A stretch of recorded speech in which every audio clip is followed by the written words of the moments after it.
J'arrêtais pas de pleurer, j'arrivais même pas à articuler une phrase. Les 2 phrases qui sont sorties, c'est « je ne sais pas qui je suis, ni ce que je fais là ». C'est fort, hein? Les réponses, elles ne sont pour moi pas à chercher à l'extérieur de soi, mais à l'intérieur de soi. Moi, j'ai juste envie de transmettre aux gens qu'ils ne sont pas obligés de vivre quelque chose qui ne leur correspond pas. Par égard pour, j'en sais rien, l'éducation, la société, etc.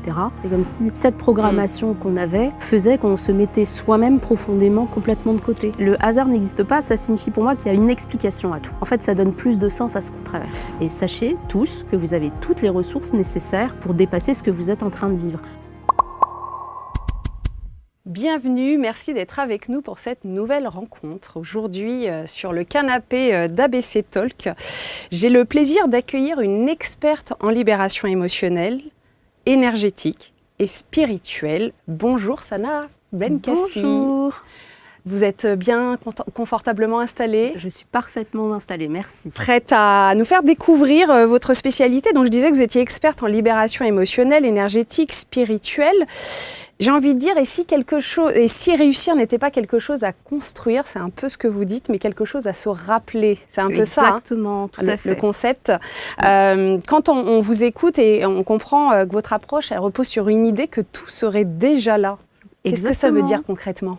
Ça signifie que, justement, les réponses, elles ne sont pour moi pas à chercher à l'extérieur de soi, mais à l'intérieur de soi. J'ai toujours l'habitude de dire que le questionnement, le doute, c'est déjà une réponse en soi. Et que le fait qu'on puisse avoir des blocages, des peurs, des traumas et des choses comme ça, c'est un petit peu la couche de poussière qui empêche d'aller voir en profondeur ce qui se passe. Et ça, effectivement, Platon en parle très bien. Et Platon, c'est le 4e siècle avant Jésus-Christ, c'est la période grecque, une période d'âge d'or de la philosophie grecque, et il en parle très bien dans ce qu'il appelle la maïotique. Pour lui, c'est la réminiscence.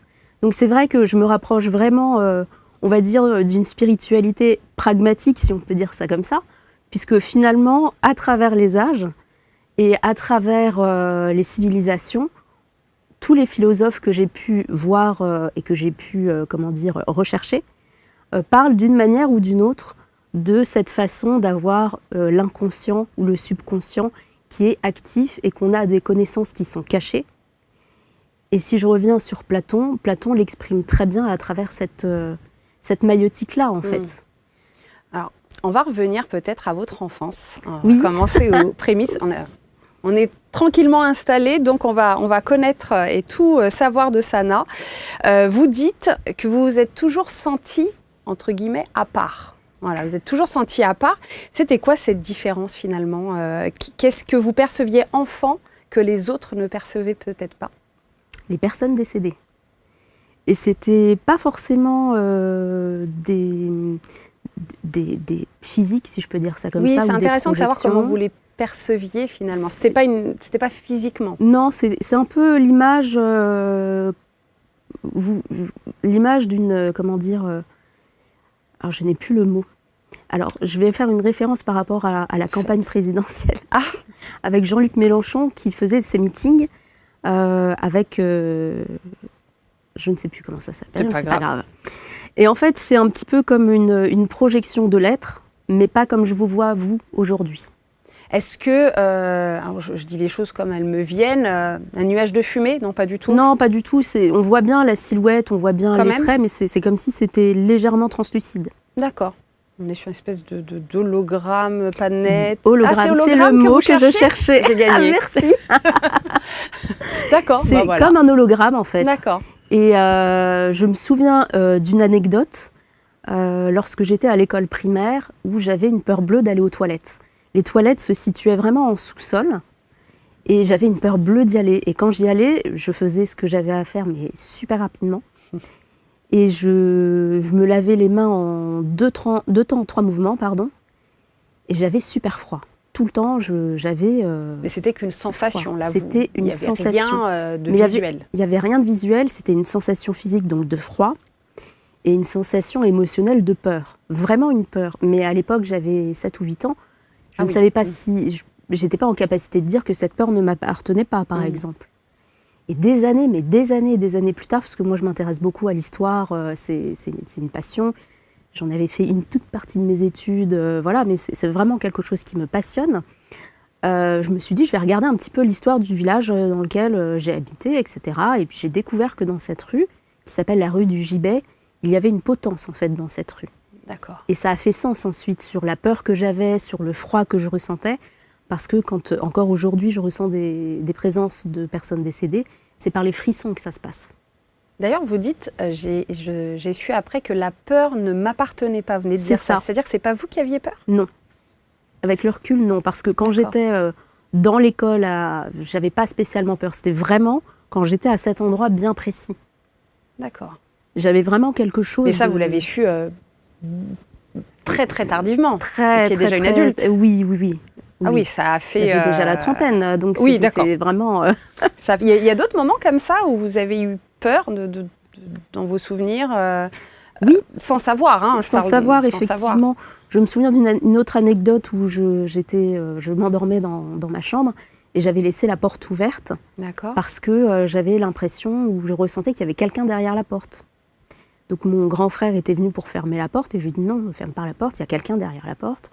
Donc il me disait mais non, il n'y a personne derrière la porte. Je lui dis mais si, regarde, il y a quelqu'un derrière la porte. Et puis pour me faire plaisir, je pense qu'il a laissé la porte entrouverte. Et j'ai ressenti en fait cet homme faire le tour de mon lit et arriver. Et le réflexe que j'ai eu, c'était de mettre la couverture par-dessus la tête. Et je me suis endormie comme ça. Mais moi, et là, on n'est que sur une sensation encore, on n'est pas sur l'hologramme. On est sur l'hologramme parce que j'avais vraiment l'impression d'un... Alors quand on est petit, on a l'impression qu'un adulte, c'est immense. Donc là, avec mon regard d'adulte, ça pouvait être tout à fait un adulte normal.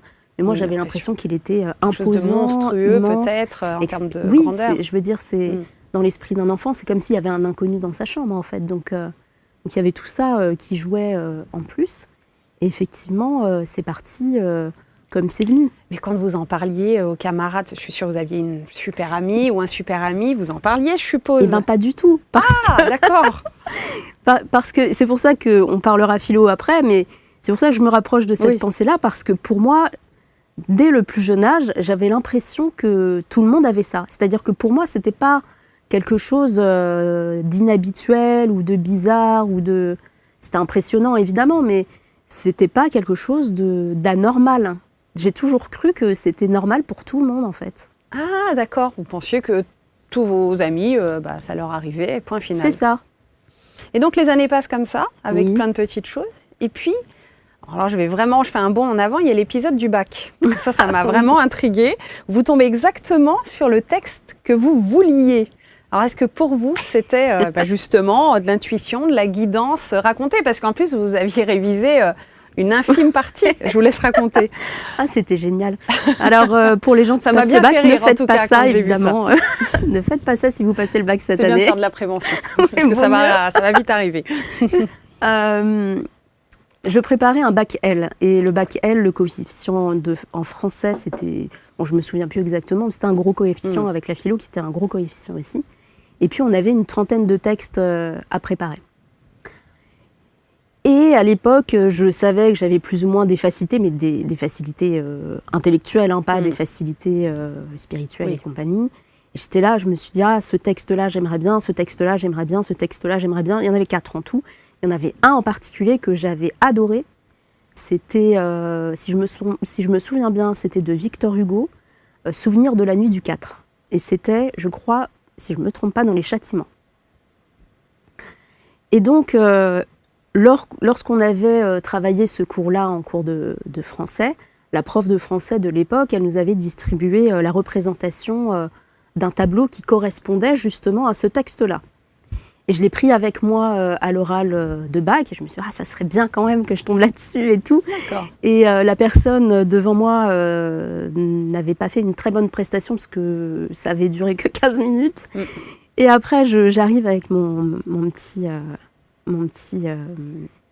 enfin, juste avant, quand elle me donne le... Oui, parce qu'elle vous donne le sujet. Elle me donne le sujet à ce moment-là.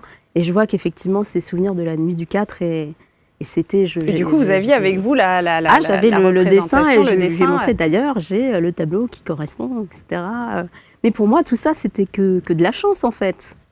C'est pas sur le moment, parce que là, vous étiez déjà quand même une jeune adulte. Sur le moment, vous vous êtes pas dit... que c'est de la guidance, je ne sais pas comment on pourrait le dire. D'ailleurs, avec le recul, vous pensez que c'est autre chose qu'une simple coïncidence? Ah non, pas du tout. Je pense que là, j'ai été bien guidée. Vraiment, vraiment bien guidée.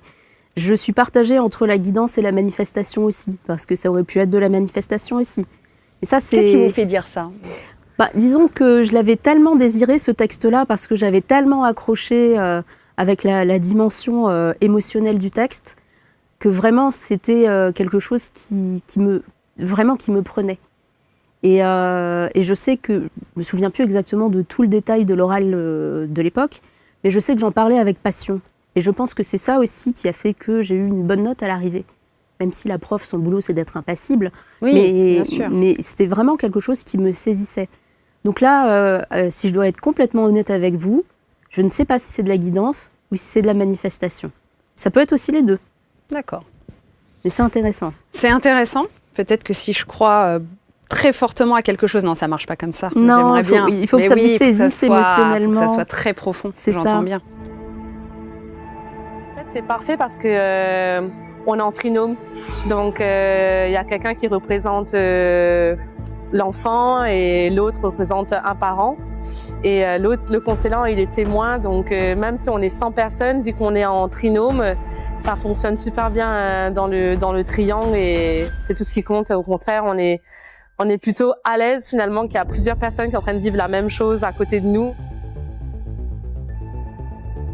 De révéler, de faire ressortir des choses qui sont un petit peu cachées, enfouies, et grâce au partage avec les autres, c'est vrai que ça prend une ampleur et un côté émotionnel assez important. Prise de conscience sur justement l'inconscient. En fait, il y a des choses que je croyais être dans mon enfance. Je croyais avoir été perturbé par des situations. Et en fait, je me suis rendu compte que c'était pas forcément ce que je croyais m'avoir perturbé qui me perturbait.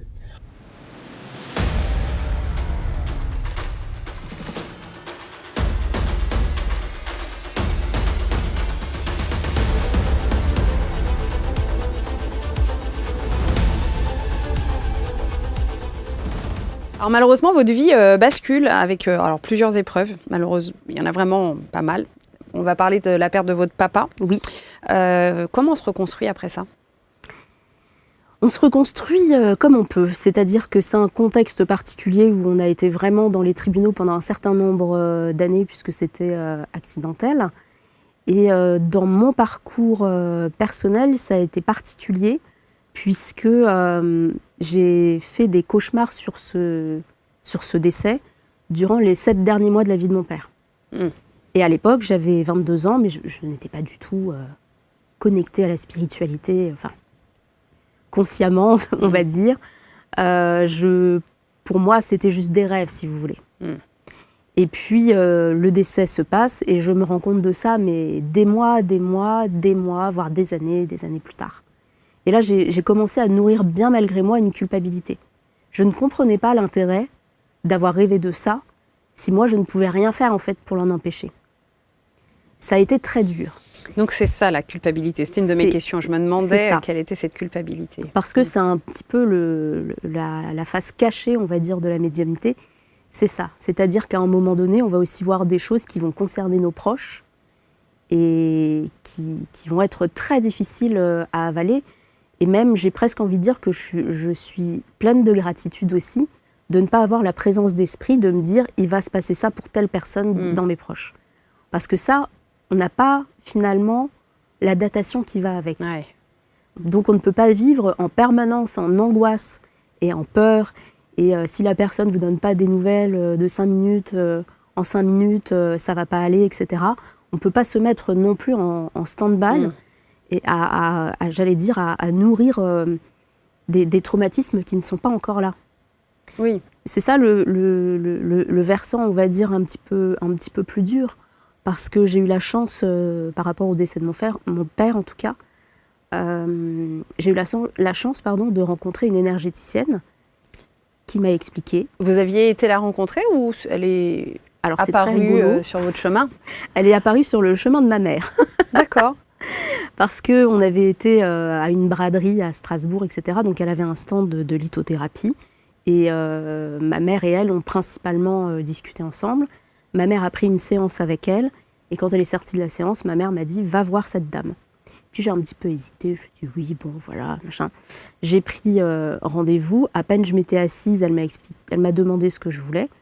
Donc à partir du moment où je lui ai parlé du décès de mon père, parce que j'ai perdu aussi mon frère récemment, donc c'est pour ça que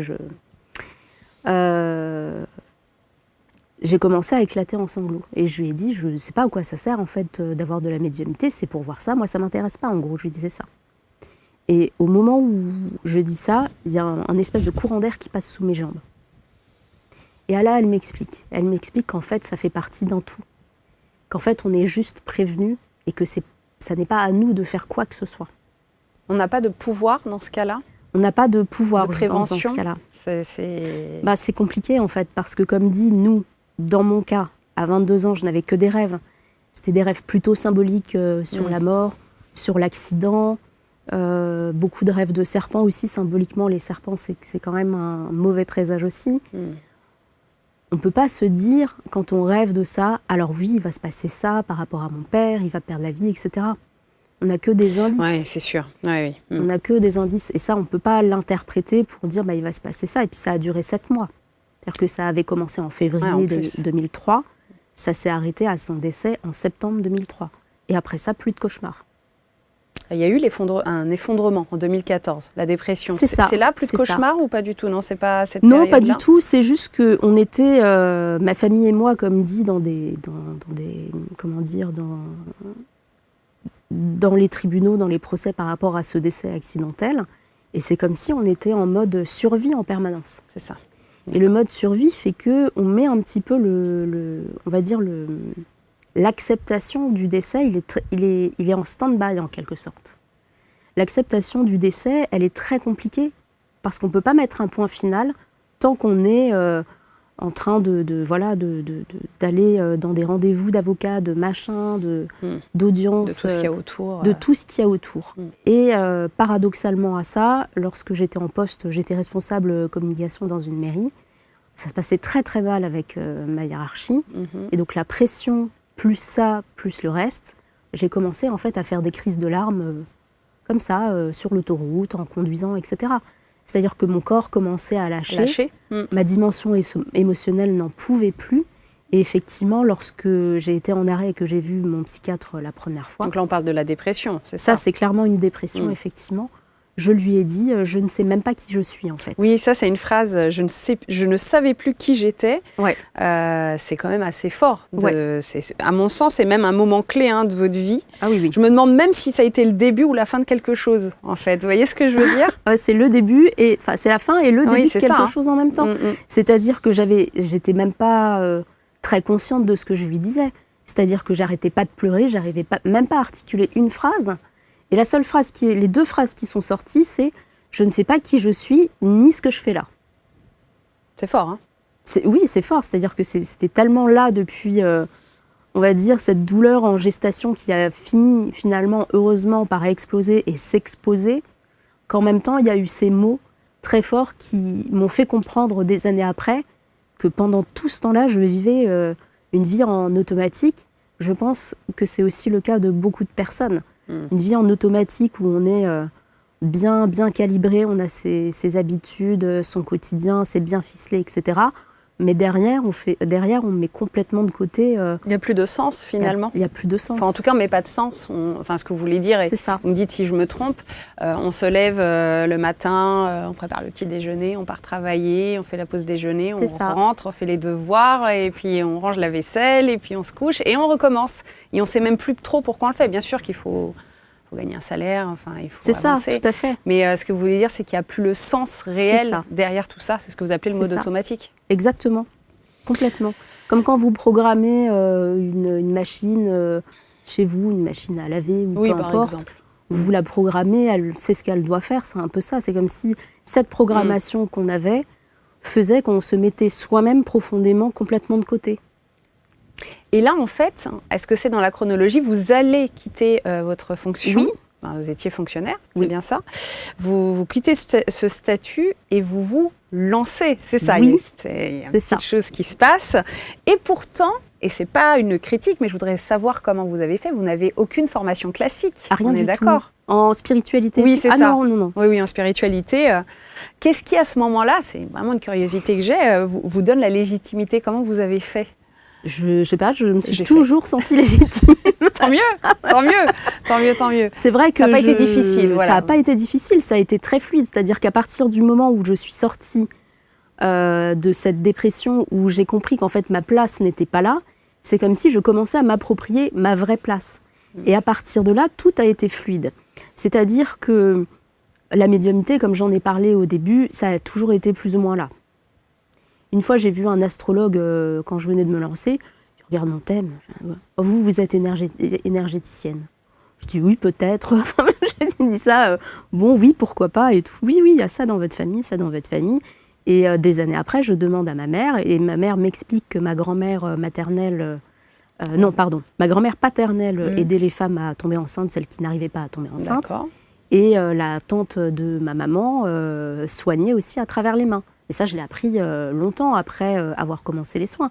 Mais mon parcours, il a toujours été... Ça a donné un peu de sens, finalement, ça a donné d'explication. Un peu de sens. Mais dans mon parcours, à chaque fois qu'un client me demandait quelque chose que je ne faisais pas, moi, j'avais plutôt l'idée de me dire « Ok, alors si on me demande ça, c'est que je suis capable de le faire. » Je me suis toujours dit ça. Je me suis dit « Il n'y a rien à perdre à essayer. Si ça marche, c'est très bien. Si ça marche pas, c'est pas grave, on dit que ça marche pas. » Ça, c'est une bonne philosophie de vie. Ben oui, complètement. C'est-à-dire que... Ça permettrait à plus de personnes de se lancer. Ben c'est ça. C'est-à-dire il y a le seul risque que ça ne fonctionne pas, c'est qu'on soit fixé, en fait, tout simplement. Ah, c'est vrai. Donc quand on a commencé à me demander des soins, j'ai dit oui, je peux faire des soins, j'en avais pas encore fait. Et en fait, ça avait très bien fonctionné. Et puis, pareil pour plein d'autres choses. Donc, mais au bout d'un moment, je me suis sentie un petit peu frustrée parce que les gens revenaient quand même de temps en temps pour les mêmes soucis. Et je me suis dit, il y a un truc, il y a quelque chose qui fait qu'ils reviennent. Et j'ai compris qu'en fait, moi, je m'occupais des conséquences d'un éventuel traumatisme, voilà, oui. Plutôt que d'aller chercher la cause. Et c'est à partir de là où j'ai switché plutôt vers l'accompagnement. De ne pas travailler qu'en amont, mais aussi en aval. C'est ça. Voilà, de pouvoir aller jusque-là. Alors justement, votre approche, elle repose sur un concept central, et vous l'avez évoqué tout à l'heure, la réminiscence. Pour ceux qui ne savent pas, qu'est-ce que c'est la réminiscence? La réminiscence, c'est un concept de Platon, justement, qui relie, qui s'appelle en réalité la maïeutique. Et lui, il considère que l'âme, c'est déjà tout. C'est-à-dire qu'il considère que l'âme a des connaissances cachées qu'il suffit, entre guillemets, de réveiller. Et j'ai lu... c'est en nous. Oui, c'est ça. Tout le monde. Tout le monde, sans exception. Moi, ce que je dis toujours, j'aime bien dire ça parce que c'est parlant pour tout le monde, c'est un peu comme la cuisine. Vous pouvez être la personne qui commande tout le temps à manger, qui va tout le temps au restaurant. Tout le monde mange en principe, donc tout le monde peut être concerné par cet exemple. Jusqu'à la personne qui ouvre un restaurant 5 étoiles. C'est-à-dire qu'il est question de nourriture, mais j'aime pas parler de degrés ou de choses comme ça, mais il y a différents stades. Les perceptions et les capacités spirituelles, c'est exactement la même chose pour moi. Dans l'exemple qu'il donne, Platon, il a fait un test avec son disciple Socrate. Il a convoqué un enfant de 8 ans et lui a demandé de résoudre un problème géométrique très complexe. Il lui a laissé tout le temps nécessaire. Bon, l'histoire ne dit pas combien ça a duré, mais l'enfant de 8 ans a réussi en fait à le solutionner. Et à travers ça, il montre que l'enfant a des connaissances qu'il n'a pas pu apprendre à l'époque, puisque c'était un exercice trop complexe pour son âge. Pour son âge, d'accord. Donc en fait, déjà là, on est quand même à 2400 ans auparavant, on parle déjà du fait que l'âme aurait déjà des connaissances, ce qui présume du fait que l'âme se réincarne déjà dans l'esprit de Platon. Ça voudrait dire qu'on ne soigne pas, mais on va révéler quelque chose. C'est ça. C'est ça. C'est ça. Découvrez le pouvoir extraordinaire des vibrations sonores avec Alex Michel, pionnier des fréquences thérapeutiques depuis plus de 20 ans. Imaginez pouvoir transformer votre état de conscience. améliorer votre concentration et votre sommeil grâce à des compositions uniques créées avec une technologie de pointe. Dans cette masterclass « Le pouvoir des sons et des vibrations », Alex Michel dévoile les secrets des fréquences sacrées et leur impact profond sur votre bien-être physique et émotionnel. Pour assister à la masterclass, cliquez sur le lien en haut à droite de l'écran ou en description de cette vidéo. Et qu'est-ce qui se passe concrètement ça passe par quoi? Par le corps, par les émotions, par l'énergie? J'arrive pas concrètement à comprendre comment ça peut émerger Pour moi, ce qui est important quand on veut réveiller ses capacités spirituelles, c'est de ne pas aller chercher à les réveiller. Je m'explique. Alors, expliquez-vous. Je m'explique. Je me suis rendu compte de ça à travers les accompagnements individuels que je fais. Et la plupart du temps, une grosse proportion des personnes m'expliquent au fil de l'accompagnement, je reçois des réponses à mes questions. J'ai des perceptions beaucoup plus facilement. J'ai des ressentis beaucoup plus faciles. Ma dimension énergétique, la dimension énergétique, j'ai l'impression qu'elle se développe. En fait, mon postulat, c'est de dire que tout ce qui va être trauma, peur, blocage, etc., va agir tant sur le plan spirituel et énergétique que sur la vie d'une personne quotidienne. Une fois qu'on commence à lever, à faire le nettoyage, à enlever la couche de poussière, comme je le disais tout à l'heure, ça enlève la couche de poussière, ça enlève les traumas. Quand vous avez un trauma, par exemple, si vous avez un manque de confiance, il peut être, on va dire, beaucoup plus présent dans votre vie sentimentale que dans la vie professionnelle. Une fois que vous avez solutionné ce manque de confiance, peut-être que vous allez vous sentir beaucoup mieux avec vous-même, ce qui va faire que vous allez aussi quitter votre travail. Vous voyez, c'est un effet domino, en fait. C'est ce que j'allais dire, un effet domino. C'est ça. Alors, je vais poser peut-être une question un peu plus rationnelle, mais je suis de formation Allons-y. scientifique. Comment vous différenciez votre approche, finalement, de pure croyance ou d'un effet placebo? Et est-ce que vous le différenciez, d'ailleurs? On pourrait se poser la question, ça reste légitime. On pourrait se poser la question, mais je ne pense pas qu'un effet placebo pourrait créer des libérations émotionnelles fortes. L'émotionnel ne trompe jamais. Peut-être le corps physique avec les médicaments placebo, comme on peut le voir, mais l'émotionnel, pour moi, ne trompe jamais. Quand vous travaillez sur quelque chose d'assez lourd chez une personne, j'ai déjà eu l'exemple de personnes qui m'ont dit « Oui, j'ai déjà travaillé là-dessus et tout. Ok, on va faire un exercice, on va voir. » Et vous voyez la personne devant vous en visio qui commence à pleurer toutes les larmes de son corps. Ça, c'est pas quelque chose qu'on peut tromper, qu'on peut susciter simplement par le placebo. En fait, quand on touche vraiment sur le bon bouton, il y a tout qui s'actionne. Et ok, on fait appel à l'inconscient, etc. Mais finalement, l'émotionnel, c'est pas si inconscient que ça. Quand on pressent des choses, on les pressent pas, ça passe pas par le cerveau. On se dit pas, tiens, il va se passer tel truc. Ça, c'est sûr que c'est plus du mental. C'est plus du mental. Ça va passer par le corps. Quand, je sais pas, ça vous est peut-être déjà arrivé vous-même, de vous dire, j'ai pas envie d'aller à ce rendez-vous, j'ai pas envie d'aller là, je le sens pas. Oui. Après, moi, j'y vois toujours une explication scientifique X ou Y, parce qu'on est bien d'accord que... Comme laquelle? Qu'est-ce que je pourrais vous dire? Je le sens pas parce que peut-être que cette personne, ça dépend de la situation, je la connais et que scientifiquement, j'ai bien vu à son visage qu'elle avait plutôt pas de sourire et qu'elle me donnait pas envie de la rencontrer. Basta, pas que je me dis jamais qu'il y a un truc qui me guide ou autre. Mais je ne demande qu'à être convaincue.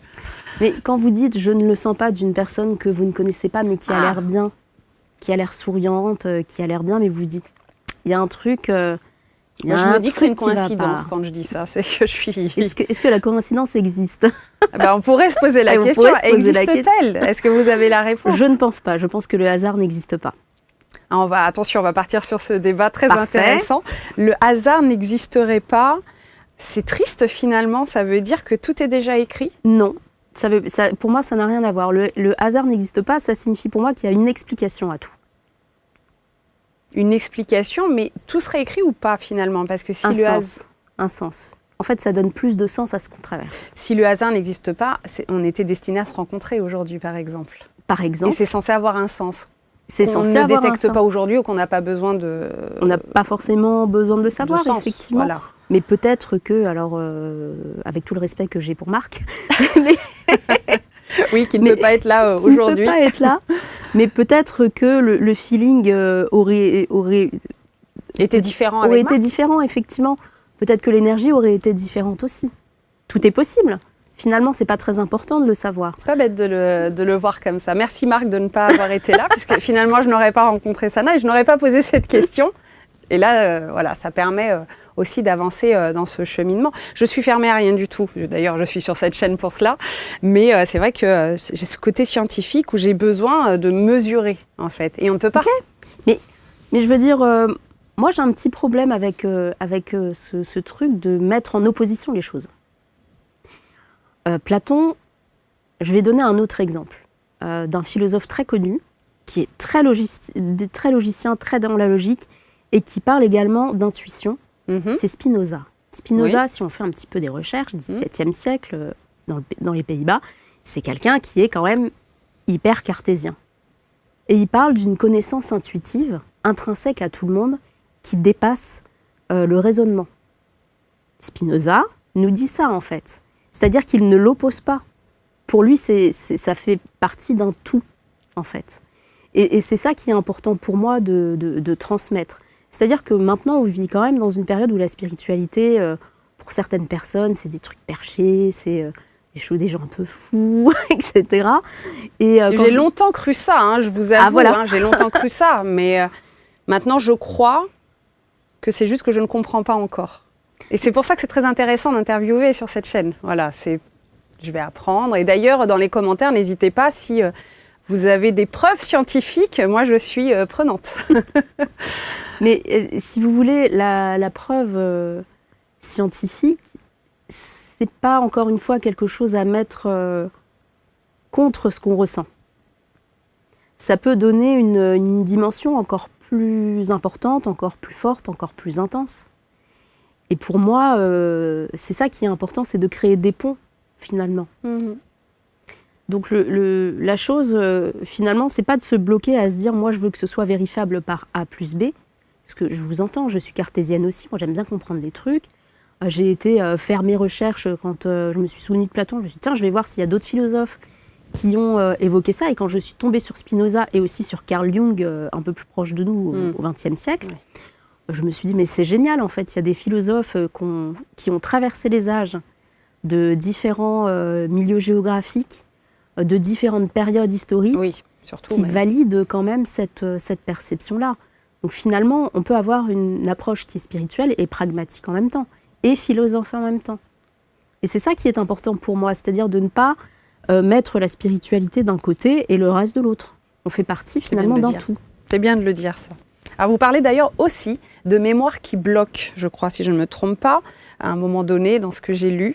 Est-ce que ce sont des mémoires psychologiques, corporelles, énergétiques, ou est-ce qu'elles se stockent? Qu'est-ce que ce sont ces mémoires qui bloquent? En fait, ça peut être des mémoires qui peuvent être transgénérationnelles ou karmiques, par exemple, et qui vont se réveiller à des contextes bien précis. Soit un espèce d'écho par rapport à ce qu'une personne de sa famille aurait pu vivre. Par exemple, qu'est-ce que je peux vous dire d'une de mes clientes? Ça va être des violences physiques dans le cadre d'un couple. Donc la personne se met en couple avec une énergie similaire à ce qui s'est passé dans le passé pour une autre personne de sa famille, par exemple. D'accord. Et donc le schéma va être répétitif. Donc elle va vivre exactement la même chose. Donc ça, c'est une mémoire qui se réveille dans un contexte qui est favorable. C'est un petit peu comme si vous mettez la bonne graine dans le bon terreau. La plante, elle pousse. Donc c'est une mémoire qui se réveille quand tout est aligné, si je peux dire ça comme ça. Et ça peut se réveiller de différentes manières. Ça peut se réveiller aussi à travers des douleurs physiques D'accord. dont on aurait hérité, qui se réveillent dans un contexte plus ou moins similaire. C'est comme s'il y avait un réveil qui se mettait et quelque chose de très automatisé au niveau de la mémoire cellulaire qui s'active. Intéressant. Très intéressant. C'est passionnant. Oui, bah, en tout cas, c'est passionnant de vous écouter. Vous dites aussi que, dans le cadre de votre travail, vous ne voulez pas juste soulager, mais transformer. C'est comme ça que je l'ai compris. C'est quoi, selon vous, une transformation réussie avec vos clients? transformer et transmettre aussi. Pour moi, la transmission, elle est super, super importante. Dans mes objectifs, ce que je souhaite, c'est que quand j'accompagne une personne, qu'elle ait aussi les clés pour travailler, continuer à travailler sur elle-même ou dépasser les épreuves qui vont venir, parce qu'à un moment donné, la vie fait qu'il y a des épreuves. À un moment donné ou à un autre, il y en a, plus ou moins important, mais ça existe. Et moi, ce que j'aimerais, c'est que la personne se sente suffisamment alignée avec ce que je lui transmets en accompagnement pour qu'elle puisse elle-même dépasser par elle-même ses propres épreuves. En fait, si vous voulez, dans ce que je propose, je constitue une forme de boîte à outils. D'accord. J'aime bien appeler ça une boîte à outils parce que tout ce qui va être soins énergétiques, visualisation, exercice, c'est personnalisé. Ça veut dire que vous avez un problème après un accompagnement de, je sais pas, vous êtes disputé avec votre chérie, par exemple. Alors, je vais l'envoyer balader, et puis vous dites, ouais, mais je faisais déjà ça avant, donc je peux pas refaire ça encore une fois. Ah ben tiens, je vais aller voir cette visualisation-là, ça m'avait fait du bien. Et là, vous vous apaisez immédiatement. En fait, quand on travaille sur soi et qu'on a dépassé des stades, le constat que je fais, en tout cas, c'est que la vie aime bien nous envoyer des petits exercices pour voir si on a bien compris la leçon. Et donc, il y a une forme de bis repetita qui, au premier niveau, on va peut-être se dire « Ah, mais j'en ai marre, j'ai déjà travaillé là-dessus, ça veut dire que ça ne va pas fonctionner. » Et là, le mental, c'est du pain béni pour lui, il part au quart de tour. Et puis, au moment où on arrive un petit peu à redescendre, on se dit « Ok, à cette époque-là, je réagissais de telle manière, maintenant, je choisis de réagir d'une manière différente. » Et là, ça passe. Donc tout ça, il faut avoir la capacité, finalement, de prendre du recul instantanément. Quand on se sent partir, c'est là où on doit se dire, attends, il faut que je En fait, vous voulez, prenne un pas de vous voulez que vos clients soient autonomes. C'est ça, qu'ils tout à fait, arrivent tout à fait. tout seuls à avancer. Oui, parce que je crois que c'est tout à fait possible. Enfin, vous voulez et ça marche. Oui, surtout. Ça marche, oui, parce qu'on en parlera après, mais il y a même un cas concret d'il n'y a pas très longtemps. On en reparlera après. Alors, il y a aussi autre chose, et vous me dites si je me trompe. Vous parlez de résultats très forts. Douleurs qui disparaissent. Et moi, ce qui m'avait étonnée, vous me dites si je me trompe, chiffre d'affaires qui explose. Ah, ça, C'est vrai, hein. Ouais, J'ai des bonnes informations. Alors, comment vous expliquez ces changements, finalement ? Comme je le disais tout à l'heure, imaginez-vous votre blocage, votre peur, votre trauma comme une dimension qui fait un court-circuit dans votre système. Tout votre système ne fonctionne pas. C'est-à-dire que si vous lancez dans un ordinateur, par exemple, un programme pour écrire, un programme pour enregistrer, il n'y a rien qui fonctionne. Ou alors ça fonctionne de manière très difficile.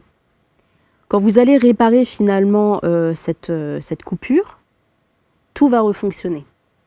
C'est-à-dire que quand cette cliente était venue me voir, c'était par rapport à des tensions familiales. D'accord. L'objectif, c'était pas du tout de faire exploser son CA. L'objectif, c'était des tensions familiales. C'est une conséquence, en fait, le chiffre C'est une d'affaires. conséquence, c'est ça. Et donc, à la fin de l'accompagnement, elle m'explique, ah ben, c'est formidable, février-mars, j'ai fait mon CA de l'an dernier. Et c'est là que j'ai compris qu'effectivement, quand il y a un blocage quelque part, ça bloque absolument tout. Et vous n'avez pas des clients qui, du coup, viennent vous voir avec des attentes irréalistes ? Pour l'instant. Allez, touchons Non. du bois. Il y a pas. Bon, c'est déjà ça. Bon, avis aux futurs clients de Sana, Voilà, ne venez pas avec des attentes soyez irréalistes. réalistes. Voilà. Est-ce que ça ne fonctionne pas sur tout le monde ? D'ailleurs, on peut se poser la question, est-ce que si on n'est pas réceptif à l'approche, ça peut ne pas fonctionner ? Ou même moi qui suis cartésienne, ça pourrait fonctionner ? Je pense que la seule manière pour que ça fonctionne réellement, c'est que la personne ait les capacités de se remettre en question. Et elle a aussi les capacités de regarder vraiment ce qui ne va pas. Parce qu'il y a deux écoles. Il y a des écoles plutôt qui vont dire ça ne sert à rien de regarder ce qui ne va pas, etc. Ça va juste rajouter de la peine, de la souffrance en plus. On va juste recréer des choses qui vont être alignées à la personne à l'instant T. Et alignées tout court à elle-même. Je ne suis pas tout à fait d'accord avec ça. Pourquoi ? Parce que pour moi, c'est une clé d'aller voir vraiment ce qui ne va pas, ne serait-ce que pour que la personne puisse réaliser la force qu'il lui a fallu pour dépasser ça et être là aujourd'hui. Ça fait comprendre peut-être aux personnes qui se disent « je ne suis pas assez forte, je ne suis pas légitime, je ne suis pas ceci, je ne suis pas cela ». En fait, tu as déjà traversé ça. Tu l'as traversé par toi-même en plus. Tu t'es pas forcément fait aider et tu as été en capacité de le faire. Ça veut dire que tu es en capacité de faire et de dépasser tout ce qui va se présenter dans ta vie, tout ce qui se présente aujourd'hui aussi. Pour moi, c'est ce côté vertueux de faire comprendre à la personne qu'elle a effectivement les ressources. Peut-être qu'elle ne le pense pas, mais c'est toujours plus facile pour une personne qui est extérieure de le voir que pour soi-même de voir les choses. Oui, souvent. C'est ça. Alors, longtemps ou pas longtemps, d'ailleurs, vous avez eu du mal à vous faire payer. C'est vous qui le dites. Ah hein. oui. C'est important pour moi de comprendre pourquoi ça a été si difficile, finalement, de reconnaître sa valeur. C'est peut-être pour ça que vous aviez, oui, vous mais aviez l'impression de ne pas valoir ça ou que, parce que tout le monde parce que c'était pense- facile pour moi. Ah, c'est ça. D'accord. C'était facile pour moi. Quand j'ai commencé à être à mon compte, je faisais des séances de guidance uniquement et c'était facile pour moi. Je pouvais partir en randonnée, faire une consultation en même temps, par téléphone et tout. C'était facile pour moi. Waouh. Parce que je me suis jamais posé de questions du style il faut faire une formation, il faut faire ci, il faut faire ça, etc.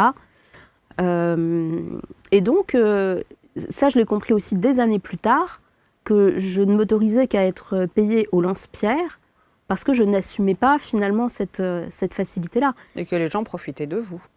Ben, Peut-être, non ? complètement. Ah oui, oui, ça oui, c'est non, je ne sais pas si on arrivé, parle de famille proche, et le but, c'est pas de...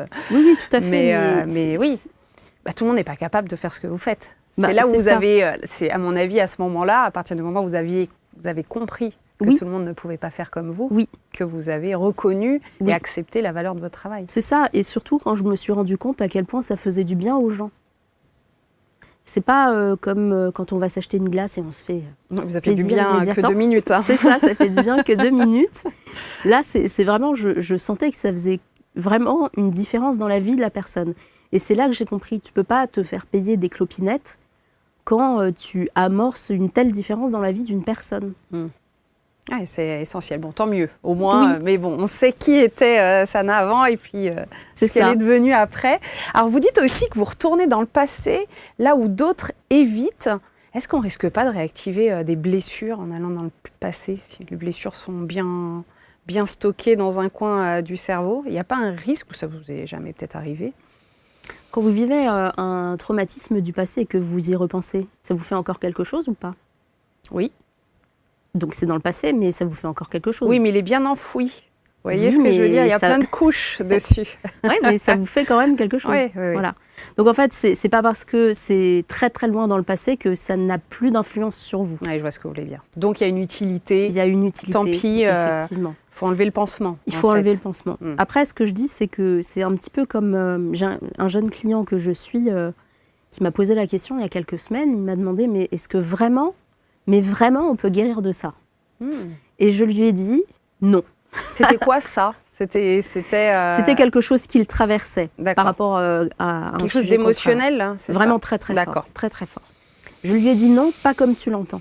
Ah oui, au sens c'est fini et je suis. C'est ça, c'est fini, ça n'existe fait plus. voilà, ça fait table rase et c'est comme si je naissais le lendemain. Non. En fait, c'est un petit peu comme si vous vous coupiez ou vous faites une grosse coupure, la douleur n'est plus là, mais la cicatrice vous rappelle que ce que vous avez traversé. Très belle image. Donc il y a plus cette influence, on va dire, il y a plus quand vous parlez quelqu'un que vous pensez à lui, mais bien sûr que ça vous fait quelque chose, c'est l'amour en fait qui Bien sûr. parle. Mais il n'y a plus cette douleur de la souffrance qui vous prend par les tripes. Il y a le manque qui s'exprime et ça, c'est juste humain. Il n'y a rien à faire contre ça. On est des êtres humains Ouais, après c'est tout. sûr. Mais effectivement, c'est un peu la cicatrice qu'on regarde et qu'on se dit, oui, effectivement, j'en ai bavé, oui, effectivement, j'en ai souffert, mais j'ai réussi à dépasser ça. C'est ça qui est important en fait, c'est de prendre conscience de ça. Une fois que vous avez pris conscience de ça, vous devenez inarrêtable. Waouh, ça Vraiment. fait rêver. D'ailleurs, vous avez créé des outils, un ou des outils, je ne sais pas, pour court-circuiter le mental. Moi, j'ai noté test à l'aveugle. Enfin voilà, expliquez tout. Je sais qu'il y a une histoire de test que vous voulez peut-être me faire faire. C'est le moment. Oui, vous êtes bien informés. Alors, le test à l'aveugle, c'est quoi? Le parti pris, pour moi, c'était de créer un test qui fait travailler plus votre intuition que votre mental. Est-ce que vous vous souvenez des tests dans les magazines féminins, etc. Réponse A. Voilà. Ouais. Mais est-ce que, comme moi, comme ça a été le cas tout le temps, bon, je vais mettre la A, non mais finalement c'est la C, non mais finalement je vais mettre la D. Oui. Voilà. Donc Comme là, tout le votre monde, mental, j'espère. le mental, il est en mode non, oui, non, d'accord. Bon, alors on prend une réponse qui n'a rien à voir avec l'hésitation de départ. Ouais, peut-être, parfois. Et c'est ce que je voulais éviter. Et donc, je me suis dit, je vais faire un test. Parce que moi, toute ma vie professionnelle s'est faite sur la base de tests. Quand j'ai commencé à faire des soins énergétiques à distance, c'était sous forme de test. Je me suis dit, ça marche, c'est bien. Ça marche pas, j'en fais rien, en fait. Et ça a très bien fonctionné. Donc, je me suis dit, test à l'aveugle. Moi, j'ai mes questions en tête. Et à la personne, je lui dis, tu fais le vide, machin, et tu me donnes une réponse sur la question 1, tu as A, B, C, et ainsi de suite. Et à chaque fois, ça permet d'orienter aussi le travail. C'est-à-dire que pour moi, c'est très intéressant parce que ça m'aide à bien guider le travail vraiment le plus personnellement possible. Et à la personne, ça lui permet de prendre conscience de ce qui se passe. D'accord. Récemment, j'ai fait un travail transgénérationnel avec une personne. Je crois qu'on était sur la 5e ou 6e génération d'un jeune homme de 23 ans qui avait vécu des violences physiques. D'accord. Alors, c'est tout un parcours d'accompagnement de questions pour en arriver en fait à cette réponse-là. Mais une fois qu'on a travaillé là-dessus, il y a eu une forme de libération. Et cette personne, justement, que j'ai rapidement évoquée juste avant, c'est elle qui m'a dit « J'ai l'impression que mes perceptions, elles sont beaucoup plus fluides, je me sens beaucoup mieux, j'ai plus mal aux genoux, etc. etc. » La forme qu'on va voir dans la libération, c'est par des conséquences qui paraissent anodines au départ. Je me sens mieux, je dors mieux, etc. On pourrait se dire, ouais, bon, c'est pas le travail qu'on a fait, etc. Mais quand ça s'enchaîne et qu'il y a beaucoup, beaucoup de choses, on peut éventuellement faire le lien. Donc le test à l'aveugle, c'est ce que je dis, par exemple, parfois je fais des tests à l'aveugle qui enclenchent un soin énergétique qui va être personnalisé. Et donc ce test, c'est un test commun pour tout le monde. C'est pas, ça va dépendre de la personne ou c'est un test de base que vous personnalisez au fur et à mesure? Je le personnalise systématiquement en fonction. Là, ce qu'on va faire aujourd'hui, c'est vraiment, on va dire, la base de la base de la base du Allez, test. à quelle sauce vous allez me cuisiner? Il n'y a pas de réponse fausse si ça peut, Non, ça va, vous rassurer. Je suis rassurée alors. Il n'y a pas de mauvaise note non plus. En fait, ça permet qu'il n'y ait pas de biais cognitif et de réflexion. Et la deuxième chose, c'est que votre mental n'a pas forcément besoin d'être au courant de ce que votre âme va vous délivrer. D'accord. C'est pour ça que j'ai enlevé les questions et les réponses, parce que même quand je mettais les questions, il y avait quand même aussi des personnes qui hésitaient entre les réponses. Attendez, vous avez enlevé les questions et les réponses, mais qu'est-ce qui reste alors? Moi, je les ai. Hein. Ah oui, d'accord, mais elles ne sont pas écrites en fait, tout simplement. Elles ne sont pas écrites et elles ne sont pas communiquées. Elles sont communiquées après. C'est-à-dire que si vous me dites question 1, je mets réponse B, question 2, vous faites comme vous voulez. Ça va donner un petit panorama de ce que vous auriez éventuellement à apaiser pour vous approprier votre médiumnité à vous, quoi. Alors je résume, je vais être sûre de comprendre, Sana. J'ai sous les yeux, là je ne l'ai pas sous les yeux, mais en gros j'ai sous les yeux aucune question, A, B, C, sans aucune réponse en face, et je dois entourer sans savoir quelle est la question. Ouais, parce que vous ne donnez pas à manger à votre mental, en fait. Vous ne donnez absolument pas à manger à votre mental. C'est du pur hasard, du coup. Si vous voulez appeler ça hasard, faites-vous plaisir. Combien de questions vous avez, même si vous ne pouvez pas me les dire? Il y a 3 questions, et en fait, sur chacune des questions... Je note, et sur chacune des questions... Vous avez A, B et C. Alors, sur la première... Alors, attendez. J'ai mis ABC, ABC, ABC, j'ai mis 3 questions. ABC, ABC, ABC. On est sur la chaîne ABC, ça tombe très bien. Vous voyez tout s'aligne. Voilà. Sur la première, vous allez en entourer qu'un. C'est fait. Sur la deuxième, vous pouvez en entourer plusieurs. Mais je ne suis pas obligée. Vous n'êtes pas obligé. C'est fait. Et sur la troisième, vous pouvez aussi en entourer plusieurs, mais vous n'êtes pas obligé. Je l'ai fait à l'instinct, hein. J'ai essayé de pas trop réfléchir. C'est fait. C'est bien. Je vous laisse regarder les résultats. Dites-moi tout.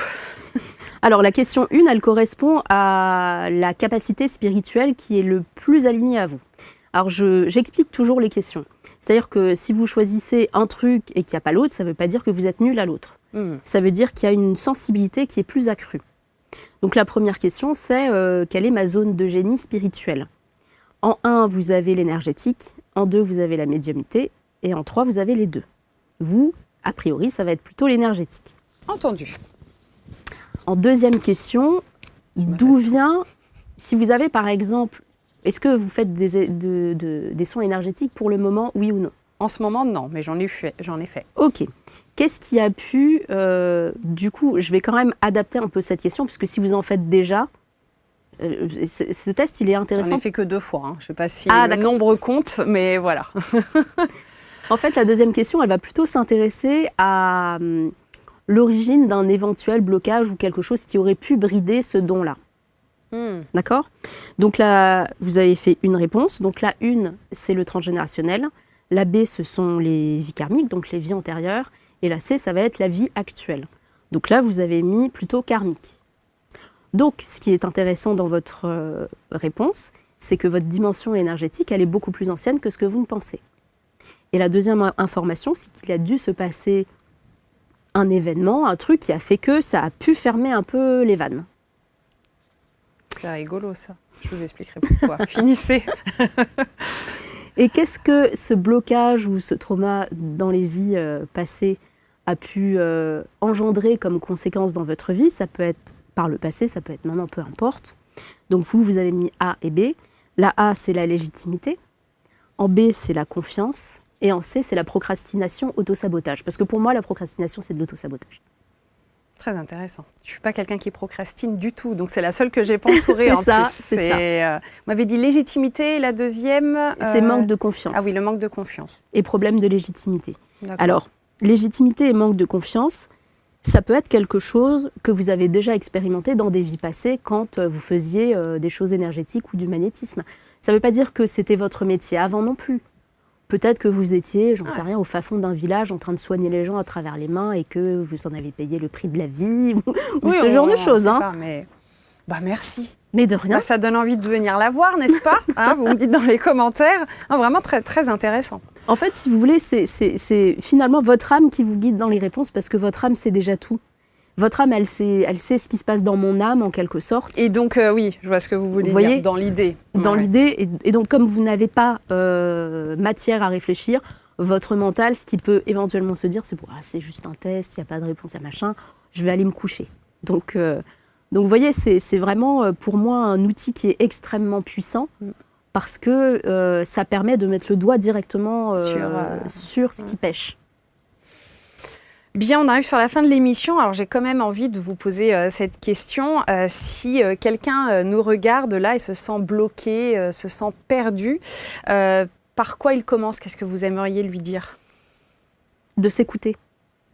Parce que parfois, quand on a l'impression qu'il y a quelque chose qui ne va pas, il y a toujours ce rapport du système nerveux finalement qui va dire, qui va vous faire comprendre que ça fait partie de lui, de sa norme. Il y a toujours le côté où on va se dire non mais c'est rien, c'est tous dit ça, hein. Non mais c'est rien, ça va passer, etc. etc. On va mettre un petit peu sous le tapis, machin. Puis à un moment donné, ça vous revient comme un boomerang. Le tout, c'est vraiment de s'écouter et j'ai envie de dire d'écouter les signes entre guillemets. Je trouve que c'est un terme un petit peu galvaudé, mais je vais quand même m'exprimer par rapport à ça. Quand vous voyez que vous avez des douleurs, alors pas forcément très graves, mais des douleurs qui sont répétitives. Oui. Moi, ce que j'avais quand j'allais au travail avant de faire ma dépression, j'avais systématiquement des nausées. Et je rentrais de ma journée, j'étais tout le temps épuisée. Et j'avais des nausées de fou le dimanche soir. Alors moi, je pensais que j'avais mangé un truc qui n'était pas forcément clair, etc. Parce que souvent, ça passe aussi par le corps. Et ça, c'est pour ça que c'est important de s'écouter. Ça reste le message central. Voilà. J'ai même moi envie de dire peut-être que la vraie question d'aujourd'hui, c'est pas comment changer, mais qu'est-ce qu'on a oublié de nous-mêmes. C'est ça. Ça serait pas mal résumé de tout ce qu'on s'est dit pendant une heure. Ouais, bon, alors je suis ravie. Est-ce qu'il y a quelque chose à ajouter avant qu'on dise au revoir à tout le monde? Moi, j'ai juste envie de transmettre aux gens qu'ils ne sont pas obligés de vivre quelque chose qui ne leur correspond pas.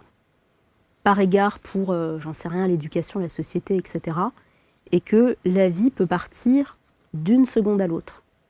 Et que s'il y a des choses à mettre en place, s'il y a des choses à faire, et qu'on se sent brimé et bloqué, le tout, c'est d'avoir l'honnêteté pour le voir, l'accepter aussi. Je vois bien qu'il y a des choses qui bloquent. Et j'ai envie de dépasser ça. Et sachez tous que vous avez toutes les ressources nécessaires pour dépasser ce que vous êtes en train de vivre. Même si ça paraît très dur, même si... Il ne s'agit pas de vivre une vie rêvée sur une plage dorée, etc., etc., mais plutôt de se dire je peux retrouver de la sérénité aussi dans mon existence, et ça, c'est possible. Bien, merci Sana Benkassi. Merci beaucoup. Adoré vous écouter. Ça m'a encore ouverte sur d'autres choses. Merci à vous de nous suivre toujours dans cette émission.